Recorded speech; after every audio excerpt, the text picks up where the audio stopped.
Aujourd'hui, j'ai fait gym, j'ai les cheveux gras, un chignon ridicule sur la tête et je devais bosser. Première étape, c'est un RS validé. Ils vont examiner mon dossier. Ça m'a mise dans tous mes états. Pour le coup, eh ben, on va parler. On va discuter. Saint-Simonisme. J'ai déjà parlé des Saint-Simoniennes parce qu'en ce moment, je parle à peu près que d'elles. Faut dire aussi que je bosse quasi que sur ça quand je suis pas au lycée. Et bah, ça fait beaucoup de choses, quoi. Ça, c'est dans les nouvelles marrantes. Normalement, j'aurais dû coller une jolie lumière, des trucs comme ça, mais comme de toute façon, j'ai une tête de cadavre, bah, il est tard là, je sais même pas quelle heure il est quelle heure. Oh, le 22h. Punaise, mais j'ai l'impression qu'il est 2h. Ouais, je sais bien, j'ai éteint la fenêtre. Enfin bon, c'est la plus grande des formes. Donc, cela dit, l'idée, je l'ai eu avant. C'est juste, et c'est pas pour rien qu'il y a une imprimante derrière moi, c'est que des fois, cette imprimante, elle sert. C'est qu'on va aller, en fait, faire... Alors, j'ai un peu fait ça en séminaire la semaine dernière, mais là, on va le faire en mieux. On va vraiment, vraiment parler de la femme libre, apostolat des femmes, avec un texte. Oh, c'est incroyable, la lumière, elle change d'elle-même, ça, c'est la caméra. C'est histoire de me donner du cœur à l'ouvrage, avec cet extraordinaire appel aux femmes. On est parti sur une explication de texte académique d'un texte non académique, pas mal lu. Non, il est pas très... Pas mal lu. En voilà des blagues. Bon, c'est aujourd'hui aussi, et ça c'est vrai que j'ai toujours tendance à faire des petites parties nécro. C'est aujourd'hui que j'ai appris, en même temps que bah, pas tellement tant de gens que ça, mais le décès de Jacques Abeille. Et je comprends pas, ça n'a pas réagi chez moi, je pense que ça n'a pas été diffusé. Je l'ai vu annoncer qu'une fois, Wikipédia a déjà changé. Personne ne parle du décès de Jacques Abeille, c'est vraiment quelque chose que je comprends pas. J'avais bien aimé les jardins Saturne que j'ai rangés quelque part par là, j'avais fait une vidéo dessus. Jacques Abeille, il est parfois lu avec quelques reproches par rapport à son rapport aux femmes. Je parle de son rapport aux femmes dans les livres. Ouais, j'ai lu que les jardins Stuart, qu'effectivement j'ai pas trouvé spécialement féministe. Mais bon, c'est un grand écrivain, Jacques Abeille, c'est sûr, quoi. Allez, boum, la femme libre, apostolat des femmes. On est en 1834. Ça y est, j'ai un doute. Et là, je crois que le premier numéro, c'est 13 août. Elle commence super fort. Alors, j'arrive pas encore à bien voir ce que c'est que ce dessin, là, cette espèce de femme palmée, avec une palme et des ailes. Elle revient dans chacun des numéros, mais ça, il faut que je l'ai entre les mains, donc il faut que je me bouge. Enfin, il faut que je me bouge quand j'aurai le temps de me bouger, parce que je me bouge beaucoup. Et ça commence à aller mieux, là, mais ça doit être parce que j'ai acheté du contour de l'œil, et que ça va un peu mieux, quoi. Mais puis comme ça, hop, je le passe et tout. Et puis je me dis, oh, ça va mieux. Hein. Puis j'ai été me refaire un peu les dents là, enfin détartrer. Bon, et c'est pas pour ça qu'on va pas me jeter des pierres quand je vais sortir. Hein. Et en plus, on a des masques. Quel intérêt d'aller se détacher les dents quand on a des masques? Le titre, lui, il va changer plusieurs fois. La femme libre, c'est vraiment le premier titre, mais enfin, femme libre. Vous vous rappelez, hein, être une femme libérée, c'est pas si facile. Bah, tout ce qu'on va avoir sur ouh, elle, c'est une femme libre, hein, pour vouloir dire légère ou quoi, ça vient d'elle. Ça vient des Saint-Simoniennes. Est-ce que ça veut dire que les Saint-Simoniennes aient baisé de ouf? Pas tellement. Est-ce qu'elles étaient baisées? Un peu plus. Mais ça c'est un peu un lot commun. Est-ce qu'elle parle de ça? Oui, pas complètement dans ce texte-là, mais j'en ai déjà parlé. Je pense que je ferai peut-être une vidéo dédiée à cette question de l'amour libre, notamment j'ai un bouquin là sur l'histoire de l'amour libre, qui a vu des critiques aussi un peu négatives sur ce que j'avais vu dans les recensions, mais je vais aller voir. Bon, la question de l'amour libre, c'est une question qui traverse tout le socialisme. Quand je dis socialisme, c'est pas Jaurès, là moi je parle des socialismes d'avant. Fourier, Saint-Simon, voilà, les années 1830, même avant, enfin les trucs qui viennent des physiocrates qui sont repris, on se dit tiens, et si on crée l'utopie, allez on va essayer. C'est ce que fait Prosper Enfantin quand il a joué des coudes pour se retrouver à la tête de l'église saint-simonienne. Et ça contre un mec qui était quand même bien parti pour, parce qu'il s'appelait Amand Saint-Bazar. Ce qui est quand même un nom extraordinaire de roman. Amand Saint-Bazar, de Saint-Bazar, Amand Saint-Bazar. C'est ça, elle s'appelle Palmyre, ça aussi, c'est un très beau prénom. Et elle... et puis lui meurt pas longtemps après, exténué par cette lutte. Donc il y en a un qui voulait quelque chose d'un peu plus politique, l'autre plus religieux, c'est le religieux qui a gagné. Et Enfantin, il se proclame le père, ce qui en s'appelant Enfantin est déjà super drôle. Il dit qu'il est à la recherche de la mère, il y en a plein qui font moi. Puis on leur dit non, non, pas toi, pas toi. Non, la mère, elle est plus loin, elle est toujours plus loin. Et c'est un peu comme les chanteurs de rock toujours célibataires, hein. C'est toujours plus loin, faut continuer à rêver. Et au fait, les nanas, pour continuer à... Alors, il commence par dire, il reprend une espèce de petite phrase toute petite de Saint-Simon. Ça fera que j'aille bosser du côté de Saint-Simon, je l'ai pas encore fait, donc prudence, prudence. Pour, comme ça, d'un coup d'un seul, non, il y avait une raison, mais dire, la femme est l'égale de l'homme. Et exactement, c'est l'homme et la femme forment l'être social. Et vous vous rappelez la vidéo sur Colette Capitan, 1793, la Révolution? Le code civil derrière? Les femmes forment l'être social. Elles sont pas juste, genre, celles qui vont faire le ménage, la cuisine, les enfants, et essayer d'aller gagner une misère à côté pour survivre. Genre, elles n'ont pas juste assigné la sphère domestique en raison de leur nature. Alors la question de la nature et de l'essentialisme, on va le voir avec juste ce texte-là, elle n'est pas du tout réglée pour les saint-simoniennes, mais ça explique un truc, il dit que les femmes elles existent, les femmes elles arrivent. Et si se merde, il y a enfin un mec qui nous écoute. En plus, Prosper Enfantin, il est quand même plutôt beau. Donc ça marche du feu de Dieu. Moi, je suis sûre que j'y serais allée. Hein. Enfin, je sais pas à quel point, mais je suis sûre que ça m'aurait intéressé. Hein. Donc il n'y a pas de jugement, il y a peut-être un peu trop d'empathie, mais ça aussi je m'en défends. On va essayer de voir ça un peu dans le détail du texte. Et d'autre part, que va-t-on avoir, que va-t-on trouver dans tout ça? Des choses qui deviennent super intéressantes, c'est-à-dire que Enfantin, à un moment, il dit oui, voilà, alors il y a plein de problèmes, le saint-simonisme, c'est une espèce de religion, un peu une secte, mais en même temps avec des formes de dissidence, alors ils vont soutenir les ouvriers en grève, notamment pendant les émeutes lyonnaises, en même temps ils disent non, faut être pacifiste, ils se baladent avec des costumes bizarres, j'en avais parlé, et alors avec notamment les boutons dans le dos pour montrer la solidarité, enfin, bon, c'est un peu des loufoques, quoi. Et ils sont un peu inquiétants, et ils commencent à être persécutés d'un point de vue juridique. Ce qui les arrange parce qu'ils cherchent la médiatisation. Ils ont même racheté le Globe, le grand journal, pour en faire l'organe de propagande du saint-simonisme. Et Enfantin, là, une fois qu'il a dit l'homme et la femme, être social, tout ça, qu'est-ce qu'il nous fait là? Eh ben, il fait la retraite des apôtres, 40 mecs, à Ménilmontant, dans sa grande maison, pas de domestique. Donc là, en plus, il y a des espèces de jeux d'inversion sociale, ça fait des caricatures assez marrantes. Faut taper caricature Saint-Simonien et puis on tombe dessus. Faut le taper sur Google. Ou un autre moteur de recherche, mais c'est Google est quand même le plus efficace. Et parce qu'en plus, on a Google Images par facilement et tout. Alors après, je suis sûre qu'il y en a d'autres, hein, mais moi, je suis à l'efficace, hein, je suis chercheuse. Hein. Faut que je trouve, quoi. Et voilà. Et puis il y a des mecs qui sont là, puis ils se barrent. Alors c'est... ouais, ils sont pas censés se barrer très longtemps. Et puis il dit, non, mais vous êtes vachement importantes, les nanas. Mais maintenant, c'est à vous de vous organiser. Donc, vous faites plus rien dans le saint-simonisme. Les nanas, ça avait des responsabilités. Hein. Oula, ça se passe mal. Donc, il y en a une, elle dit, en fait, c'est moi la mère. Enfin, il y en a plusieurs. Mais il y a notamment Céline Fournel, qui est plutôt du côté de ce qu'on a appelé les dames de la doctrine, plutôt bourgeoise. Et ça a froissé, c'est ce que raconte notamment Suzanne Voilquin dans le bouquin dont j'ai parlé, Les mémoires d'une saint-simonienne en Égypte. Je suis dans le tome 2 là, elle est en Russie, c'est super. Je vais vous le conseiller, j'en ferai peut-être une vidéo. Le problème et le grand malheur, c'est que le bouquin, il a été édité, mais super tard, à partir d'un manuscrit, et le manuscrit n'est pas numérisé. Et je ne l'ai pas trouvé numérisé, il doit être à l'Arsenal, le manuscrit. Et quand je suis allée aux éditions des femmes, j'ai acheté le dernier exemplaire. Donc il n'est pas commandable. Donc ça m'embête un peu de faire une vidéo sur un bouquin que vous pouvez pas lire concrètement. Et je l'avais trouvé nulle part d'occasion. Donc voilà, je le lis pour moi, quoi. Enfin pour moi, pour les recherches et tout. Et pour Suzanne. L'extraordinaire Suzanne Voilquin, qui est pas toujours sympa. Mais faut les comprendre, les meufs. Et donc et Suzanne, elle raconte un peu tout ça, alors c'est très léger, mais enfin on comprend bien qu'elle est pas contente, et puis elle dit non, nous si on est sœurs ça va, mais enfin vous êtes pas ma mère, quoi.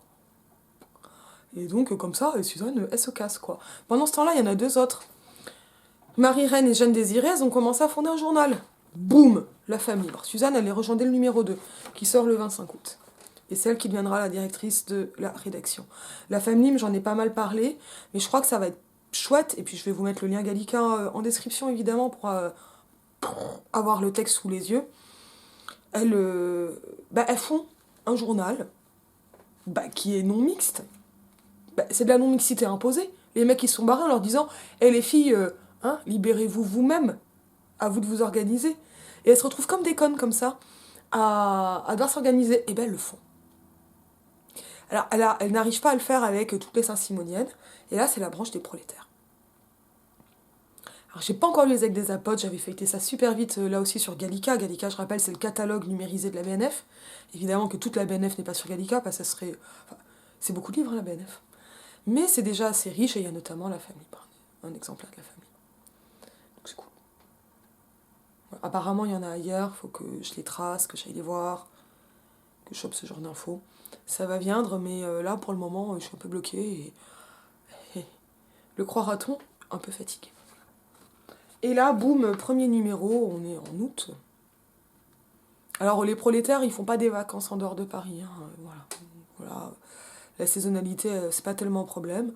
Elles annoncent d'emblée que ça va paraître de manière irrégulière. Et c'est logique.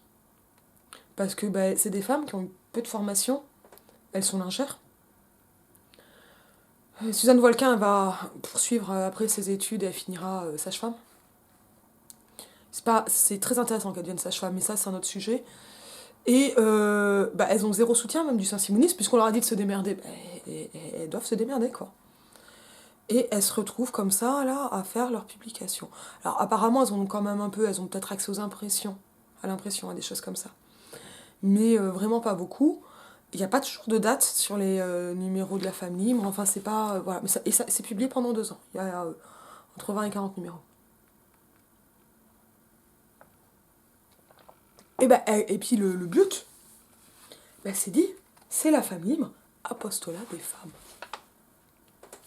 Alors ça, ce premier article d'un premier journal qu'elle désigne elle-même dans un prospectus qui est aussi dans le truc Gallica, là, comme un spécimen, le premier numéro. C'est un éditorial. Mais on est aussi dans quelque chose de très politique, mais religieux aussi. Donc c'est également un manifeste. Boum, on y va. La femme libre, ça dit quoi? Article défini, là. Mais cette femme libre, donc ça reprend la mère, etc. Il faut se rappeler qu'on est dans le premier 19e siècle. C'est-à-dire qu'aujourd'hui, là, quand on va entendre les droits de la femme, on s'énerve. On est dans le premier 19e. On est bien avant tout ça. Donc dire... Et elles vont souvent osciller entre le pluriel et le singulier, mais la femme, les femmes, c'est rien de choquant. Libre. C'est intéressant parce que libre, ça vient de libertus, liberta, libertum, affranchi, et c'est vraiment des mots qui vont être synonymes. Alors la femme libre, c'est celle qui aura été libérée, ou qui se sera libérée. Ça n'est pas précisé. Apostolat des femmes, hyper important. On est en plein Saint-Simonisme. Et je reprendrai un jour le Christ des barricades pour faire cette vidéo sur Franck-Paul Baumann. Ça va venir. Il faut juste que j'ai moins de raison d'avoir des cernes. C'est masculin, cerne, un cerne. Moi aussi, je préfère dire une cerne. Mais apostolat des femmes. Donc on est dans ce néo-christianisme qu'est le Saint-Simonisme. Mais nous, on a tendance à penser la politique, l'association, comme un militantisme. Militaire, guerrier, belliqueux. Apostolat, religieux. Et ça, c'est hyper intéressant. Rien que ça nous amène sur une autre façon de penser. Et je vais essayer d'expliquer comment, là, sur ces 3 petites pages, on va voir comment elle pense. Alors, il y aura toujours qu'une seule colonne sur l'apostolat des femmes, toujours ce petit dessin, les titres vont changer. J'aime beaucoup la typo, là, comme ça, en une espèce de 3D ombré. Je pensais pas que ça existait déjà au 19e, mais on m'a conseillé très très gentiment une sorte de la typographie. Je me pose notamment des questions sur les capitales. Et voilà, pareil, il faut que j'ai le temps. 13 centimes l'exemplaire, et puis on souscrit. Rue du Caire, numéro 17 à l'entresol, c'est-à-dire au domicile de ces femmes. Appel aux femmes. Bon, voilà, je vous ai dit, éditorial manifeste. Boum, on est en plein dedans. Appel aux femmes. Pourquoi les appeler? Et là, on a un pluriel. Parce que là, on appelle des individus. Lorsque tous les peuples s'agitent au nom de liberté, italique, et que le prolétaire réclame son affranchissement, nous, femmes, resterons-nous passives devant ce grand mouvement d'émancipation sociale qui s'opère sous nos yeux. Avec un point, mais parce que là, la typo... Voilà, on se rappelle, hein, ouvrière, lingère, cours du soir. Moi, je trouve qu'elles écrivent bien. Dans pas mal d'articles sur elles, c'était rappelé pour dire, oh là là, elles sont pas toujours claires et tout. Alors, quelques articles sont pas très clairs, Mais en fait, elles écrivent quand même vachement bien. Hein. Alors, moi j'aime beaucoup Liberté en italique. Parce que là, ça va donner un slogan. Alors le terme de slogan, apparemment, ça vient de l'écossais. Ça, je l'ai appris assez récemment. Je trouve ça assez rigolo, mais je le connais encore mal. Mais il y a quelque chose qui se passe, et c'est tous les peuples. Alors peuple, c'est vraiment une idée romantique, ça vient d'Allemagne, ça arrive en France. Donc on baigne, hein, les socialismes premier 19e, ils baignent vraiment dans ce romantisme allemand. Ils sont aussi autre chose. Ils sont aussi baignés de l'universalisme des Lumières, en gros, pour le dire, avec des espèces de dichotomies à la tronçonneuse. Mais j'aime beaucoup le passage de tous les peuples et le prolétaire. Et c'est étonnant de commencer par les peuples prolétaires, mais ça va amener une espèce d'entonnoir qui va faire la focale pour l'appel à l'action. C'est-à-dire que cet appel aux femmes est un appel à se mobiliser. Mobiliser, c'est aussi du vocabulaire militaire. En tout cas, à se rejoindre, à rejoindre ces ordres-là. Donc, affranchissement, j'ai déjà fait des remarques. Nous, femmes. Nous, femmes. Et ça, c'est ultra important, parce qu'on va avoir un nous collectif, mais le nous, c'est aussi une première personne, du pluriel, évidemment.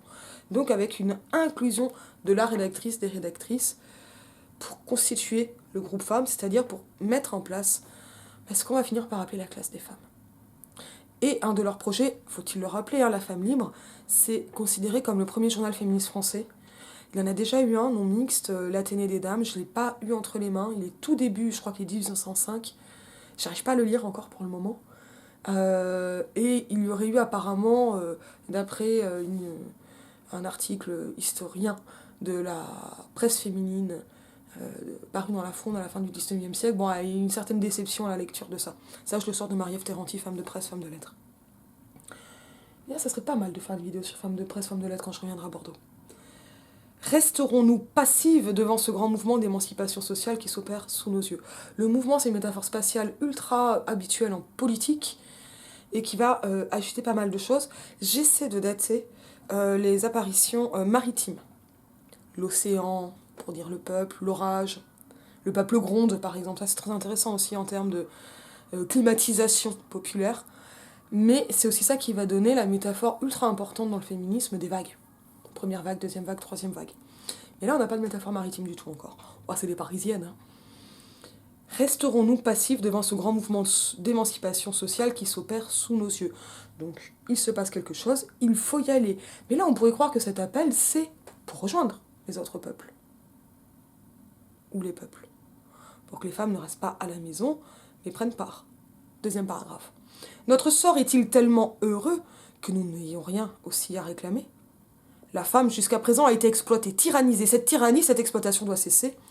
Nous naissons libres comme l'homme et la moitié du genre humain ne peut être, sans injustice, asservie à l'autre. Et ce deuxième paragraphe va commencer à marquer la distinction, la spécificité des femmes, avec des termes qui correspondent déjà à ceux de la classe prolétaire. Bon, le sort, ça, c'est assez transverse, hein. Mais exploitation, tyrannie, qui renvoie à un despotisme. Qui est le despote? Qui doit cesser? Et là, on va commencer à avoir une réponse. Donc, c'est-à-dire, on pourrait là encore croire que l'ennemi est un ennemi commun. Mais on va arriver vers ce que Christine Delphi finira par appeler l'ennemi principal. Nous naissons libres comme l'homme, en reprenant les mots de la DDHC, donc de la Déclaration des droits de l'homme et du citoyen, avec, alors je ne sais pas à quel point il est conscient, mais une façon et de se référer à cette déclaration et de rappeler qu'elle ne concerne que les hommes, au masculin. Arnaque, hein. Et elles vont se ramener à l'humanité, la moitié du genre humain, comme s'il n'y avait pas de genre. Alors après, la distinction sexe-genre, elle est beaucoup plus moderne, donc là, moi, je vais parler de sexe pour éviter un anachronisme, parce qu'une des choses qui m'intéresse, c'est d'essayer de voir comment le constructivisme, donc qui va séparer sexe et genre, en gros, nature-culture, mais c'est pas... Sexe-genre, c'est pas juste nature-culture, c'est beaucoup plus compliqué que ça. Hein. Mais de voir comment c'est pensé au 19e siècle, ça fait partie de mes sujets de recherche. Mais en tout cas, là, on est dans des années où on est après Viré, Cabanis, donc là, c'est les années 1800, où on a commencé à considérer d'un point de vue scientifique l'humaine comme appartenant à une espèce distincte de l'humain. comme si hommes et femmes appartenaient à des espèces différentes.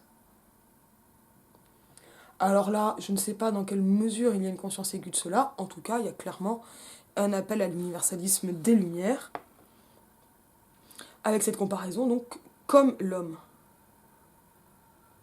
qui rappelle l'exclusion de la Déclaration des droits de l'homme et des citoyens. Comprenons donc nos droits. Troisième paragraphe, comprenons notre puissance. On dirait l'hymne des femmes, ça.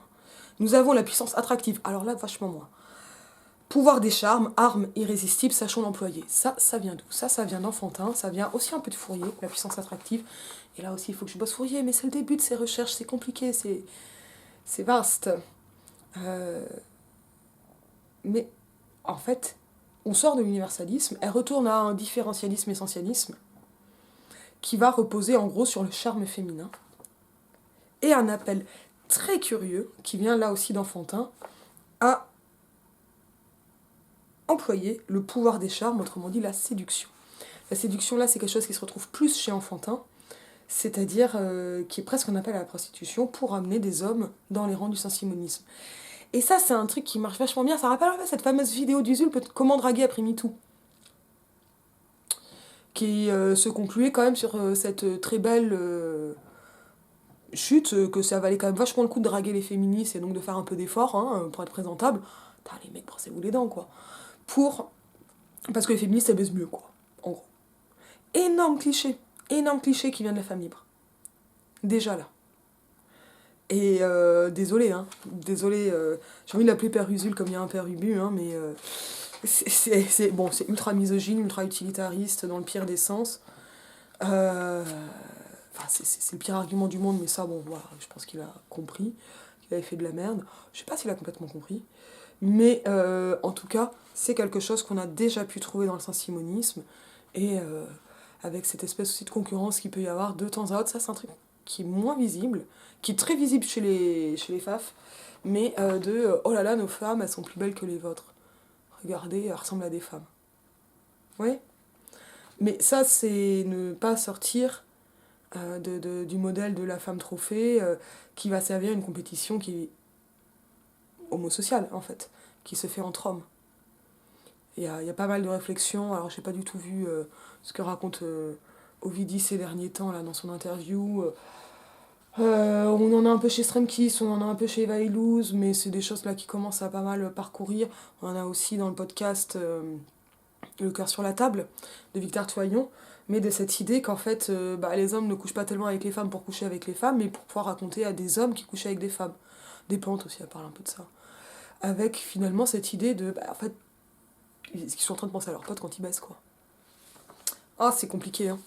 Ah là, on est très génération 80-90, hein. Refusons pour époux tout homme qui n'est pas assez généreux pour consentir à partager son pouvoir. Nous ne voulons plus de cette formule. Femme, soyez soumise à votre mari. Boum, 4e paragraphe. Alors là, il se passe un truc qui est vraiment super intéressant. Donc, cette espèce d'appel à la séduction, à la spécificité féminine, bon, ça vise à donner des armes à celles qui n'en ont pas. Et des armes qui vont leur être propres pour essayer de faire un peu quelque chose. C'est pas exactement de l'empowerment, c'est plus compliqué, plus flou. Et en même temps, c'est tout petit, hein, on est sur 2 lignes. Et ça amène, alors avec un impératif première personne plurielle extraordinaire, refusons. Donc la rédactrice est toujours dedans. Elle ne donne pas d'ordre, elle ne s'exclut pas, elle s'inclut. Ça, c'est vraiment quelque chose d'hyper intéressant, les pronoms chez les saint-simoniennes. Mais il y a une espèce de grève qui n'est même pas une grève du sexe à la Lysistrata. On se rappelle qu'Aristophane, c'est pas du tout du féminisme. Hein. On est dans une espèce de grève du mariage que je trouve moi personnellement ultra naïve, parce qu'il faut un homme qui consente à partager son pouvoir, donc qui veut bien, au moment du mariage. Ça dure longtemps le mariage, hein. C'est pas juste la cérémonie. Et contractuellement, en fait, là on est à un moment où il y a une revendication légale. Cette formule qui est en italique « Femme, soyez soumise à votre mari », elle est issue du Code civil de 1804. Et elle acte le patriarcat du 19e siècle, le patriarcat monstrueux du 19e siècle, hallucinant. Je vous renvoie à la vidéo sur Eliane Viennot, l'âge d'or de l'ordre masculin. Mais vous avez là elle n'attaque pas directement l'argument légal, mais elle fait appel à un choix des femmes. Alors, on a tendance à croire qu'au XIXe siècle, on mariait les filles entre 8 et 12 ans, ce genre de choses. Ça n'est pas le cas. Les mariages très tôt, ils ont surtout lieu dans les familles très riches, de grande noblesse, pour pas que les filles s'échappent en gros. Mais les femmes prolétaires, elles se marient dans la vingtaine, voire dans la trentaine, elles peuvent même avoir leurs premiers enfants assez tard, parce qu'elles sont pauvres. Et qu'elles vont d'abord travailler avant d'essayer d'être installées, et d'éventuellement, assez souvent dans cette période-là, elles commencent à arrêter de travailler, mais parce qu'elles ont leur pécule. Quand je dis pécule, je le fais exprès, pécule, c'est l'argent qui est mis de côté par un esclave. Alors voilà, et ça, elles peuvent le faire quand elles sont célibataires, vraiment. C'est-à-dire que comme elles n'ont pas de dot familiale, elles se la constituent elles-mêmes sur leur jeunesse. Ce qui fait qu'elles ont un choix que n'ont pas les grandes bourgeoises ou les femmes de la noblesse. Elles ont un peu plus de choix dans le mariage, parce qu'en plus, il n'y a pas d'enjeu dynastique pour elles. Donc, le mariage d'amour devrait être une réalité, ou pourrait être une réalité pour ces femmes. Bon, ce qui n'est pas souvent, je vous renvoie notamment à Flora Tristan, pas de mariage d'amour pour Flora Tristan du tout, du tout. J'en parlerai quand j'aurai enfin vraiment attaqué les pérégrinations d'une paria, mais en ce moment, le soir, je quitte la SF. Pas tout de suite. Et j'espère finir bientôt le livre que je suis en train de lire, parce que c'est super. Super, super. Et là, on est sur une espèce d'appel individuel, personnel. Et en même temps, comment peuvent-elles faire? Voilà, ouais, j'essaie de montrer voilà, cette espèce de contexte dans lequel elles écrivent, ce que ça signifie pour elles, et, et ce que ça va amener, et ce qu'on peut avoir comme réflexion en tant qu'œil contemporain, évidemment. Ouais, je suis pas née en 1830 ou en 1815, quoi. On continue. Nous voulons le mariage selon l'égalité, plutôt le célibat que l'esclavage. Donc là, la revendication, elle est claire, mais on a vu au paragraphe précédent que ça passait de quelque chose de l'ordre de l'intersubjectif, des individus, à un argument légaliste. Et ici, la réclamation, en fait, elle est assez large, quoi, elle est assez floue. Mais ça marche bien dans un texte manifeste. Ça scande, ça va avec les impératifs, là, on a des points d'exclamation, boum, boum, boum, boum. C'est un manifeste, donc on a une écriture de manifeste pour faire appel. Alors, on a même des points de suspension ici, après égalité. Plutôt le célibat que l'esclavage, ça, c'est un slogan. Et c'est un slogan qui ramène à cette espèce de grève du mariage, le terme n'est absolument pas employé, mais qui donne quelque chose de cet ordre-là, qui n'est pas sans rappeler le discours sur la servitude volontaire de la Boétie. Et d'ailleurs, j'aimerais bien savoir quelle a été la réception de la Boétie au XIXe. Ça serait chouette à savoir. Ce célibat, il répond à mon avis aussi, ce célibat revendiqué, à la retraite en non-mixité masculine des apôtres à Ménilmontant. Et que d'ailleurs, quand les saint-simoniennes se réclament d'un apostolat, elles se réclament d'un apostolat auquel elles n'ont pas droit, d'après Enfantin. Et qui disparaîtra, mais d'après les articles, par rapport à des demandes de lectrices. Les lectrices, ça c'est moi. Nous sommes libres et égales à l'homme, un homme puissant et juste l'a proclamé, et il est compris de beaucoup qui le suivent. Cet homme, on l'aura compris, c'est Prosper Enfantin. Donc là, on a une espèce de... Dans ce manifeste, on a une profession de foi, une allégeance saint-simonienne, à peine voilée, à peine déguisée, qui était transparente à la rédaction, mais libres et égales à l'homme. C'est-à-dire que les hommes naissent libres et égaux en droit entre eux, et elles par rapport aux hommes. Elle reste relative, mais c'est une espèce de pas de demander ça de façon aussi nette, avec un nous. Mais un nous qu'il n'y a pas dans la déclaration des droits de l'homme. Honneur à ces hommes généreux. Alors là, on va pas les accuser de misandrie parce qu'elles font des allégeances aux hommes, à certains hommes. Le fameux Nottleman, là, il est vraiment ici. Pas tous les hommes, tant que vous êtes saint-simonien, ça va. Donc Jules, c'est raté. Honneur à ces hommes généreux, dans l'avenir, une auréole de gloire les attend, et là, on tombe plein dans le vocabulaire religieux néo-chrétien. Et ensuite, elles vont la voir, réclamons notre place dans la cité, dans le temple nouveau qui reconnaît à la femme des droits égaux aux droits de l'homme.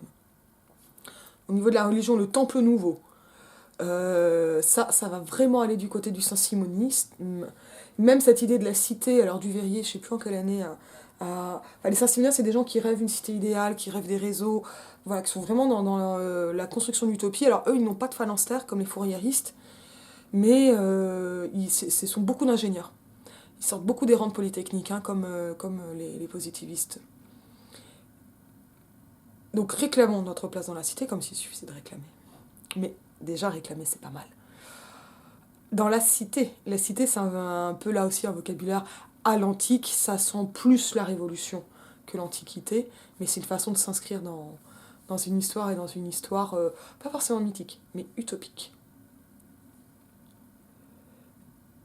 Le temple nouveau, c'est le temple appelé par ce néo-christianisme, qui reconnaît à la femme des droits égaux aux droits de l'homme. Donc là, ça reprend exactement ce que je venais de dire. Mais il y a une chose que je n'ai pas commentée, c'est elles vont la voix.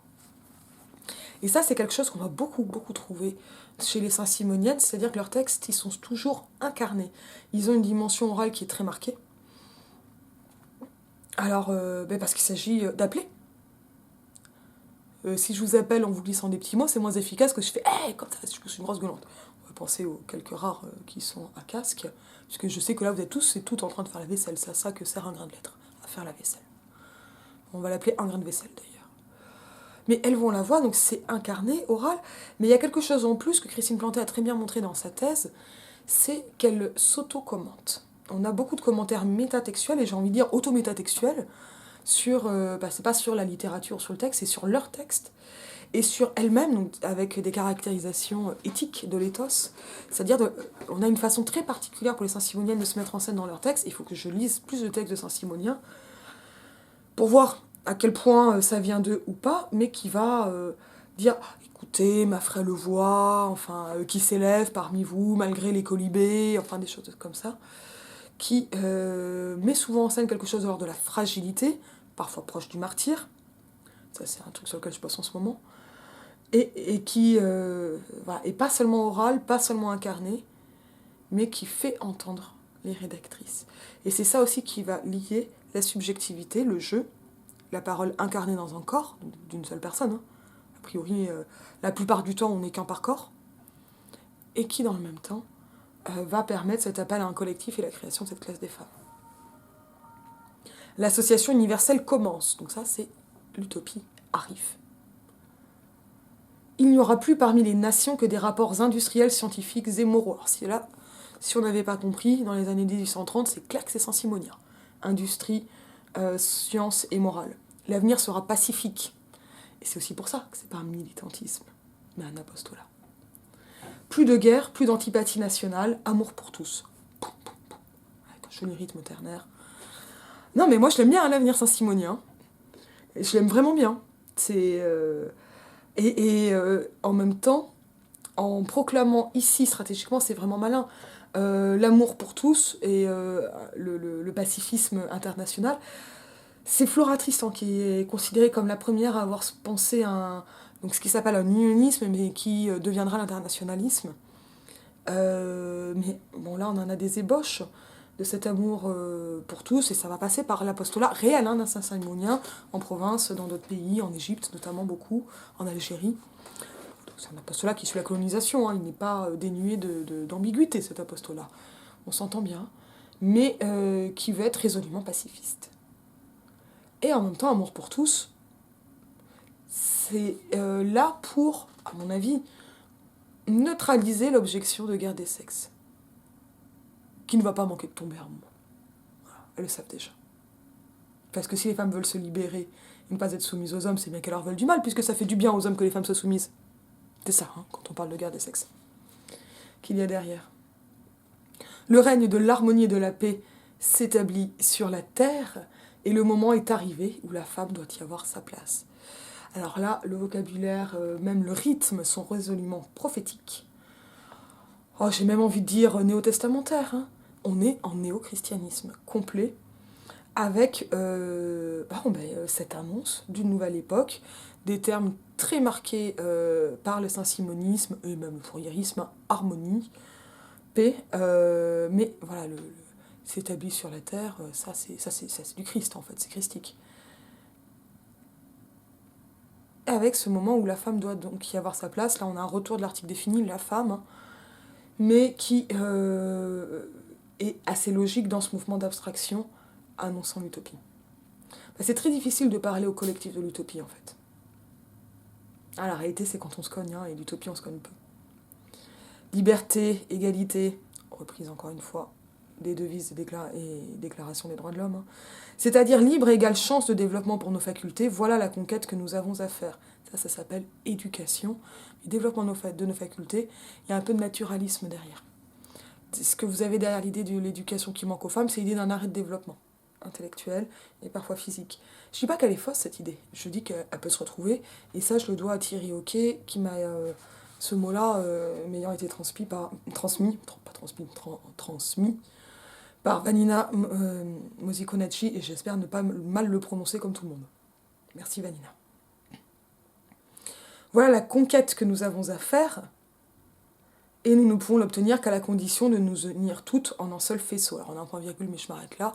La conquête, elle répond à des conquêtes qui auraient pu être guerrières, mais qui là pour le coup sont pacifistes, puisqu'il s'agit d'une conquête d'abord pour l'éducation et pour un accès à l'éducation de tous et surtout de toutes. Enfin, c'est pas qu'elles veulent exclure les hommes, c'est qu'elles veulent aussi y avoir accès, c'est qu'il y ait bien en tout. Hein. C'est au niveau même de ce qu'on appelle aujourd'hui la langue inclusive, qui est très compliqué la langue inclusive, je devrais peut-être faire un topo un jour là-dessus. Beaucoup de choses à dire aussi, elles sont très malines, elles sont très à droite sur les accords. Il y a des moments où on a des accords masculins universels, hein, enfin génériques, mais elle joue pas mal de la fausse universalité du masculin neutre.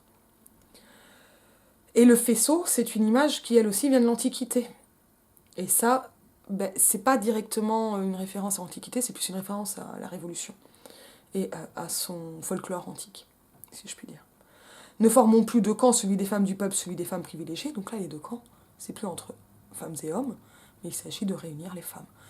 Et ici, l'appel, il s'adresse notamment aux dames de la doctrine, comme je l'ai expliqué tout à l'heure. Celui des femmes privilégiées, que notre intérêt nous lie. Pour atteindre ce but, que toute jalousie disparaisse parmi nous, honneur au mérite, place à la capacité de quelque côté qu'il se présente. Les phrases nominales, elles continuent à faire slogan, devise, il s'agit de frapper, de marteler, on est bien dans un appel, dans un manifeste. Cette union, elle aurait ainsi pour entrave essentiellement des éléments subjectifs et je dirais même psychologiques, la jalousie. Donc en fait, il y a des changements d'échelle qui sont compliqués. C'est-à-dire que la question des intérêts divergents, elle n'est pas prise en compte. Elle n'est pas pensée à ce moment-là. Mais c'est intéressant de voir aussi comment elle tâtonne en fait. Femmes de la classe privilégiée, vous qui êtes jeunes, riches et belles, vous croyez heureuse lorsque dans vos salons vous respirez l'encens de la flatterie qui vous est prodiguée par tous ceux qui vous entourent. Vous régnez, votre règne est de peu de durée, il finit avec le bal.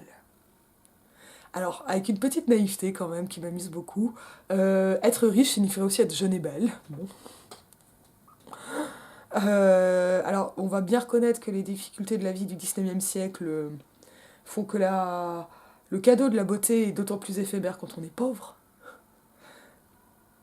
Mais il y a quelque chose de clichéique, hein, de stéréotypé dans l'appel ici. Et dans le même temps, assez prophétique. Hein, on dirait du Jérémie, ça. Hein, votre règne de peu de durée, finit avec le bal. Et boum, et les coupures de phrases. Hein.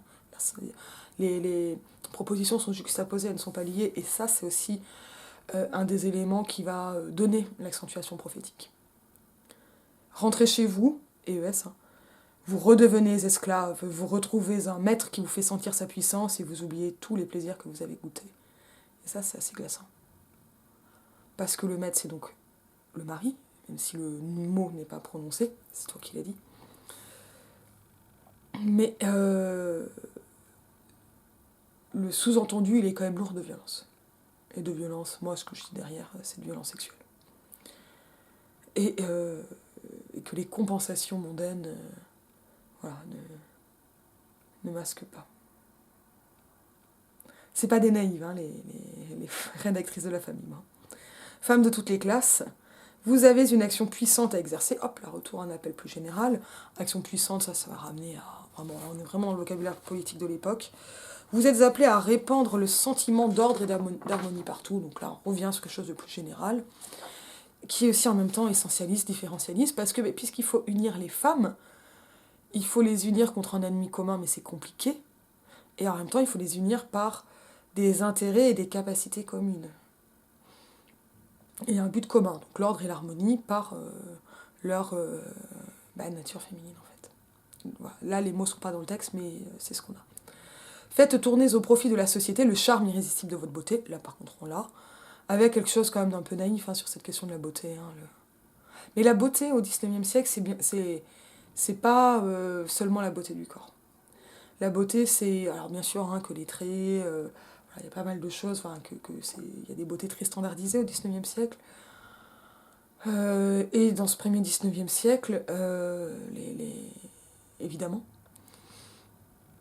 Mais la beauté, ça va aussi beaucoup passer par le maintien, le respect des règles, la morale, la façon de se tenir, donc c'est très très comportemental aussi. De toute façon, la beauté, j'avais écrit dans un texte, tiens, si j'y pense, je le mettrai en description, si ça vous intéresse, demandez-le moi si je l'ai oublié. Et j'ai vraiment le sentiment que la beauté aujourd'hui, j'ai toujours pas continué à avancer Naomi Wolf comme prévu, mais que la beauté féminine, et surtout l'après, la coquetterie féminine, sont une façon de montrer par avance le temps passé pour une personne ou une classe masculine, et sont ainsi une soumission affichée. Et voilà, et que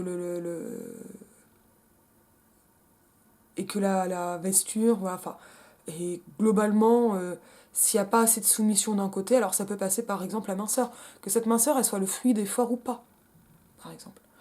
Mais j'ai l'impression qu'il y a quelque chose dans la grossophobie qui va aller du côté du reproche de paresse, ce qui est une connerie, on le rappelle, c'est vraiment une connerie. Lisez Daria Marx, notamment. Gros n'est pas un gros mot. Mais que derrière la paresse, il y a notamment, et pas seulement, mais notamment, un reproche de négligence de la classe masculine. Vous vous rendez compte? Parce que être... alors, et avec ce truc très tordu qu'il faut être jolie sans avoir l'air de se penser jolie. En fait, il faut être jolie, c'est-à-dire qu'il faut être apprêté, avoir de la chance pour que ça colle, tout en ayant passé du temps, mais pas trop parce que sinon ça devient du temps pour soi, et que c'est du temps qui serait volé à autre chose, donc ça c'est vraiment une espèce de calcul, temps de beauté, temps domestique, mais il y a vraiment un temps de beauté qui doit se voir sur la gueule des femmes, quoi. Et qui explique cette sévérité des femmes. Ça j'en suis persuadée, j'ai aucune façon de le démontrer. Mais je pense vraiment que le rapport à la beauté c'est un rapport au temps donné comme signe d'allégeance. C'est triste. La douceur de votre parole entraînante, voilà ce que je sais sur le comportement, qui doit faire marcher les hommes vers un même but. Alors ça m'a fait rire parce que la première fois que je l'ai lu, qui doit faire marcher les hommes, j'imaginais les hommes qui couraient derrière les femmes, un peu comme ils courent derrière Nana. Cette chaîne même pas en chaleur, je vous cite Zola, Zola le mec sympa. Mais non, c'est pour marcher vers l'apostolat. Mais c'est comme quoi les hommes ils marcheraient pas tout seuls, enfin quelque chose de cet ordre-là qui est un peu ambigu, un peu ambivalent et que je trouve assez intéressant à creuser sur quelle place elles se donnent à elles-mêmes. On ne leur en a pas donné, quelle est la place qu'elles prennent en ayant été exclues. Venez inspirer au peuple un saint enthousiasme pour l'œuvre immense qui se prépare, néo-christianisme complet. Mais cette fois avec de l'impératif de deuxième personne, qui continue, venez, donc venez, boum, les anaphores, boum, accent prophétique, calmez l'ardeur belliqueuse des jeunes hommes. Alors là, ça je sais que ça va plaire je vais le dire à Pierre Elie, c'est le genre de raisonnement et des discussions qu'on a pu avoir, moi je trouve ça absolument abject. Calmer l'ardeur belliqueuse des jeunes hommes, alors moi j'y vois complètement une allusion sexuelle, je pense que là elle n'y est pas, mais j'ai du mal à ne pas le lire comme ça. Mais cette ardeur belliqueuse, c'est pour aller vers le pacifisme, et ça passe par la douceur et la beauté. Alors ça me rappelle ce pote qui, il y a des années, m'avait expliqué que la femme, c'était avant MeToo, est un principe civilisateur. Je dis, avec mon air con, ma vie basse, comme on dit par chez moi, comment ça, un principe civilisateur, moi j'ai pas l'impression de civiliser qui que ce soit. Faut me voir le matin, vous me voyez le soir. Et il m'avait répondu, oui, quand on est entre gens, et qu'une femme arrive, déjà, les gens, c'est que des hommes, les femmes, c'est pas des gens. Le langage. Eh ben, on ne pète plus. Donc, moi, je pense que les pois chiches sont vraiment un principe destructeur de civilisation. La civilisation, c'est fragile quand même. Hein. C'est vraiment, vraiment fragile. Hein. Bon, mais c'est cette idée-là qu'il y a derrière. Et ça, c'est une idée qui est pas mal ancrée. Ah oui, mais quand il y a une fille, ils se tiennent mieux. Je me rappelle à une fête de famille, les cousins s'étaient bourrés la gueule et ma grand-mère m'avait engueulé moi. Je lui ai dit, mais attendez, j'étais même pas avec eux, pourquoi tu m'engueules? Ah, tu aurais dû les surveiller. Je lui ai dit, attends, ils sont plus vieux que moi. Enfin, j'en ai rien à péter, mais enfin, surveiller tes petits-fils, quoi. Et puis qui se surveillent eux-mêmes, engueule-les et. Donc moi, j'ai été plus engueulée parce que mes cousins s'étaient bourrés la gueule.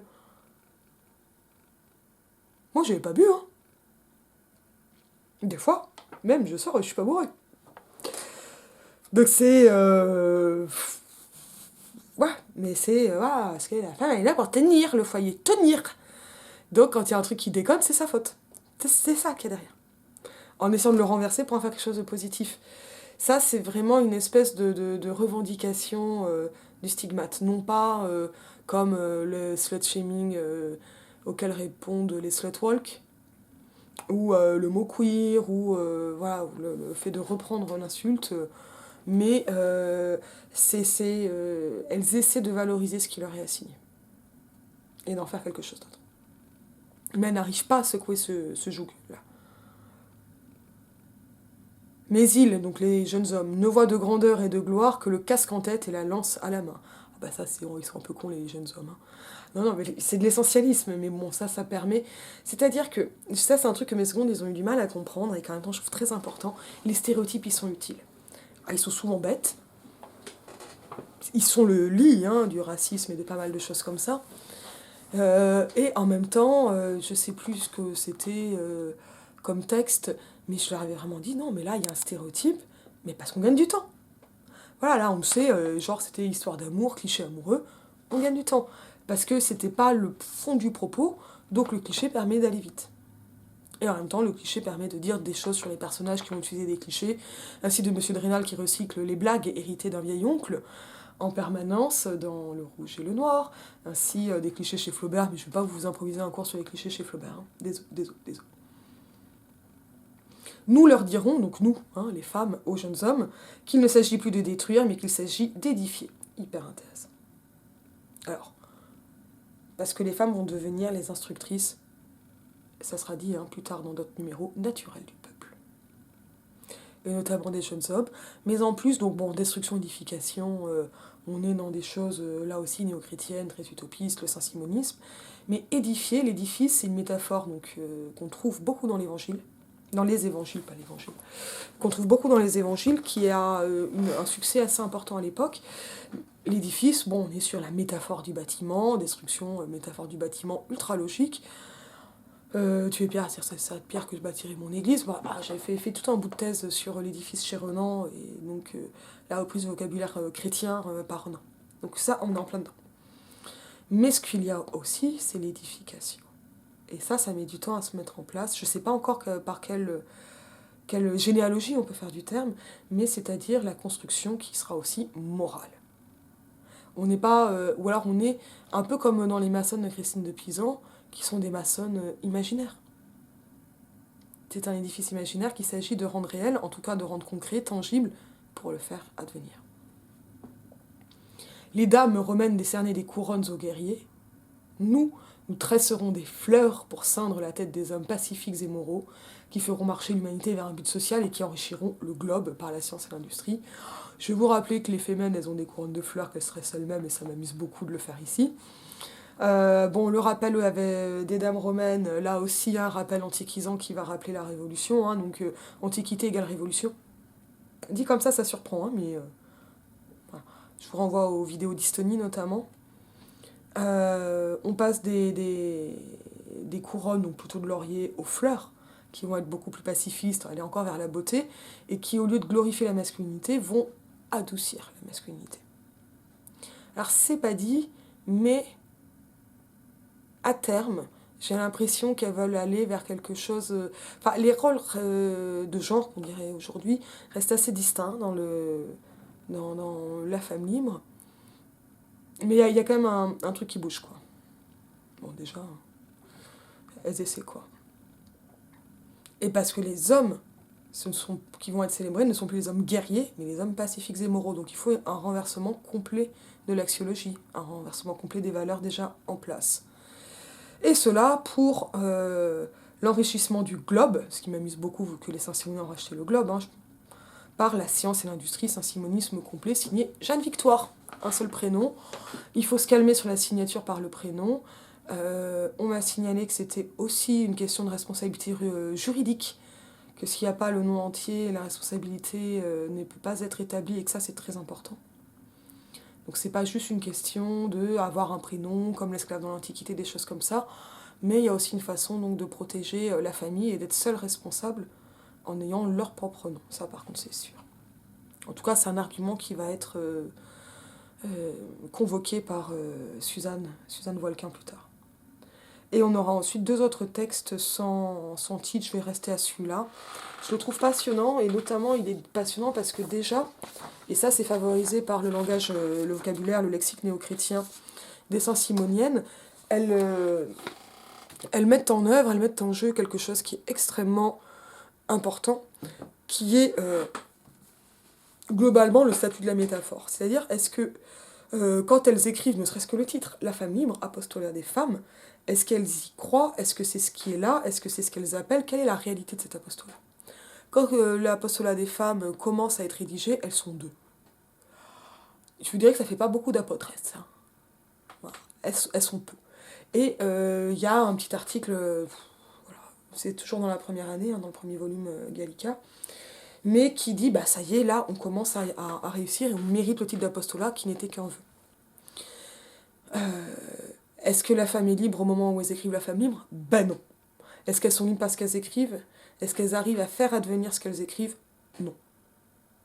Est-ce que ça va bien se passer pour la Saint-Simonienne? Globalement pas fort.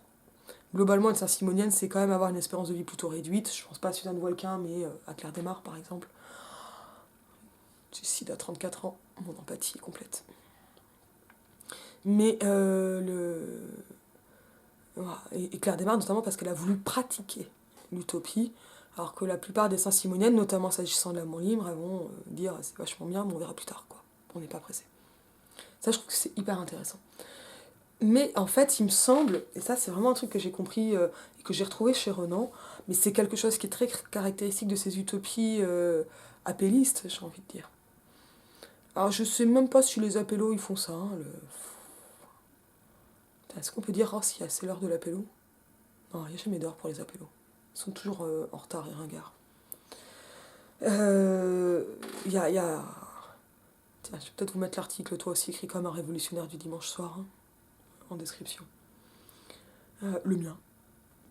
On va s'autociter de temps en temps. Telle une Saint-Simonienne. Mais c'est-à-dire que... Bah, voilà, elles savent que ça n'existe pas. C'est pas qu'elles font comme si. Elles sont pas débiles. Enfin, elles sont pas naïves non plus. Mais en fait, elles sont dans la même tension ontologique que les premiers chrétiens. Et que Jésus. Et ça, c'est vraiment un truc que j'avais compris en bossant Ricoeur. Parce que tout ce qu'il y a derrière la métaphore vive, en fait, c'est une pensée chrétienne du langage. À savoir que quand Jésus dit « le royaume de Dieu est parmi nous », il n'est pas en train de dire qu'on est au paradis. Mais on n'est plus non plus sur la même terre. Et c'est cette tension ontologique, donc dans l'être, dans l'existence, qui va se retrouver, et c'est très logique pour un néochristianisme, dans l'écriture de la femme libre. Alors, il y a des textes qui sont beaucoup plus actuels, mais ça ne peut pas être un magazine complètement, enfin une revue complètement d'actualité, parce que c'est une revue qui est là pour faire advenir. Pour appeler, non pas le royaume de Dieu, mais le royaume de l'utopie, de l'égalité, le royaume de la femme libre. Et donc la femme libre, elle existe en tant qu'on va l'appeler. Et ça, je trouve que c'est magnifique. Et c'est là où les appellistes, ils ont... pas si souvent que ça du style. Quelque chose que je comprends, et je comprends qu'on y soit sensible. Quand je les appellistes, c'est communauté invisible, quoi. À nos amis. Mais il se passe un truc...